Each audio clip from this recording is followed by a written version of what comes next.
आदाब नाजरीन, मैं शेख शाहिद RZ24 न्यूज़ में आपका खैर मकदम है। Complaint Riyaz Pasha son of Mahmood Salal అని చెప్పేసి నూరినగర్ నుంచి ఒక కంప్లైంట్ మాకు లాడ్జ్ చేసిండు. ఆ కంప్లైంట్ ఏంటంటే ఇలియాస్ అహ్మద్ అని చెప్పేసి బ్లాక్ మ్యాజిక్ చేస్తుందని చెప్పేసి ఒక కంప్లైంట్. ఈ కంప్లైంట్ మీద ఇమీడియట్గా మేము కంప్లైంట్ లాడ్జ్ చేసుకొని ఎఫ్ఐఆర్ కట్టుకొని అతను ఉన్న ప్లేస్కి నూరినగర్కి వెళ్ళిపోయినాం.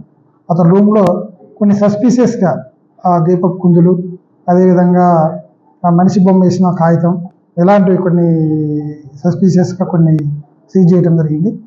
వెంటనే ఆ వ్యక్తిని కూడా కస్టడీకి తీసుకొని పోలీస్ స్టేషన్కి వచ్చి విచారించడం జరిగింది. ముఖ్యంగా ఇతని యొక్క ఉద్దేశం లాస్ట్ ఇయర్ నుంచి నారాయణపేట నుంచి లాస్ట్ ఇయర్ 1 year కింద నూరినగర్కి వచ్చి రెంటెడ్ ఇంట్లో కిరాయికి ఉంటుండు. అమాయక ప్రజలు ఎవరైతే రోగాలతో లేకపోతే ఇల్లుతో బాధపడుతున్నారో, అదేవిధంగా ఇంట్లో ఆర్థిక కష్టాలు ఎవరికైతే ఉంటాయో అలాంటి వాళ్ళని టార్గెట్ చేసుకొని మీకు తగ్గిస్తాం, మీ కష్టాలు తీరుస్తాం అని నమ్మించి ఆ డబ్బుల కోసం అమాయక ప్రజలను మోసం చేస్తూ ఈ విధంగా చేస్తున్నది తెలిసింది. ఇలాంటి ఇతని మీద కేసు కట్టి ఇన్వెస్టిగేషన్ చేయడం జరుగుతుంది. ప్రజలకు కూడా తెలియజేసేది ఏంటంటే ఇలాంటి భూత వైద్య ఇలాంటివి కూడా నమ్మొద్దు. మూఢనమ్మకాలు అనేది నమ్మటం, మీ డబ్బులు వేస్ట్ చేసుకోవటం ఇవన్నీ మంచిది కాదు. ఇలాంటి వ్యక్తి అక్కడ ఎలాంటి శక్తులు కానీ ఏమి కానీ ఉండవు.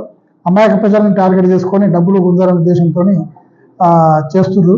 ఇలాంటి మీ దృష్టికి వచ్చినా కానీ మాకు ఎమ్మటే తెలపాల్సిందిగా కూర్చున్నాం. ఇప్పుడు ఎంక్వైరీ నడుస్తుంది. ఎంక్వైరీ తర్వాత ఫర్దర్ గతంలో ఏమైనా కేసు ఉన్నాయా, ఇంకెవరెవరికి చేసిండు ఏందనేది కూడా అంతా కూడా డీటెయిల్స్గా చెప్తాం. ప్రస్తుతానికి అతని దగ్గర నిమ్మకాయలు అయితేంది, మరియు దీపక్ కుందులు అయితేంది, పేపర్ల మీద మనిషి బొమ్మ వేసిన పేపర్లు అయితేంది, అవన్నీ కూడా రికవర్ చేయడం జరిగింది.